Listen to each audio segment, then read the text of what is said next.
Nous, jeunesse consciencieuse de l'Afrique, avons l'obligation, si pas une certaine obligatoriété, de dire tout haut ce que les autres pensent tout bas. Nous devons défendre notre continent, l'Afrique, jusqu'au prix des sacrifices suprêmes. Il n'existe pas de révolution pacifique. Il n'existe pas de révolution sans verser le sang. Sur cette lancée, les combattants de la liberté, Malcolm X, est clair dans son message du 31 décembre 1964, en disant « On ne gagne sa liberté qu'en montrant à l'ennemi qu'on est prêt à tout pour l'obtenir. » À Kwame Nkrumah d'ajouter « Divisés, nous sommes faibles. Unis, l'Afrique pourrait devenir, et pour de bon, une des plus grandes forces de ce monde. » Et pour Frantz Fanon, chaque génération doit, dans une relative opacité, découvrir sa mission, la remplir ou la trahir. Le président burkinabé, Ibrahim Traoré, dans l'une de ses déclarations, indique tout haut que l'Afrique n'a pas besoin de la Banque mondiale, du Fonds monétaire international, de l'Europe ou de l'Amérique. Nous, Africains, avons suffisamment de capacités pour développer notre économie sans avoir besoin de prêts. Nous ne pouvons pas continuer à être des esclaves financiers utilisant des prêts. Fin des citations. Artisan de l'indépendance africaine, Patrice Emery Lumumba cristallise cette pensée en disant « L'histoire dira un jour son mot, mais ce ne sera pas l'histoire qu'on enseignera à Bruxelles, Washington, Paris ou aux Nations Unies, mais celle qu'on enseignera dans les pays affranchis du colonialisme et de ses fantoches. » Il est temps que l'Afrique écrive sa propre histoire. Nous devons lutter contre le néocolonialisme. Un peuple décidé à lutter pour sa liberté et son indépendance est invincible. Note ici Ruben Umniobe. L'Afrique doit ouvrir l'œil et les bancs. Nous voulons une Afrique consciente, capable de dire non au capitalisme dégradant et honteux. Les dirigeants africains rétrogrades doivent dégager. Nous devons reprendre notre dignité dans l'unité et la paix sous un soleil pur. Chers frères africains, nous déplorons le sous-développement de l'Afrique, né de l'exploitation de certains pays, alors que nos États ont des richesses énormes. D'une certaine manière, le sous-développement est paradoxal. Beaucoup de parties du monde naturellement riches sont en fait pauvres. La République démocratique du Congo et tant d'autres pays de l'Afrique en sont des exemples. Et les parties qui ne sont pas si bien loties en richesse de sols et de sous-sols bénéficient de plus hauts niveaux de vie. Vous vous rendez compte?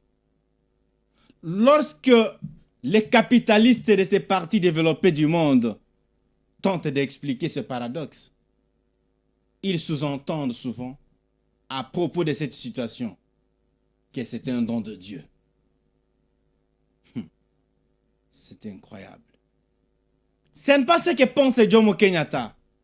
Il dit ici que quand les Blancs sont venus en Afrique, nous avions la terre et ils avaient la Bible. Ils nous ont demandé de prier avec les yeux fermés. Quand nous avons ouvert les yeux, les Blancs avaient la terre et nous avions la Bible. Fin des citations. Nous pensons que nous, Noirs, sommes victimes de notre hospitalité légendaire et aussi victimes de notre faible connexion neuronale, de l'esclavagisme brut, passant par la colonisation jusqu'au néocolonialisme. Mais curieusement, et contre toute entente, plus de 80% d'entre nous ne se rendent pas compte, ni ne réfléchissent de comment sortir de cette situation affreusement inquiétante. Nous, Africains, nous devons tous incarner une vision audacieuse et inspirante pour l'avenir de notre Afrique. En affirmant que l'Afrique peut se développer de manière autonome, sans l'Amérique, sans l'Europe, sans la Banque mondiale, moins encore le Fonds monétaire international, ou même les aides que l'Occident est en train de vanter en tout moment, pendant qu'ils sont les premiers à alimenter des guerres dans nos pays d'Afrique.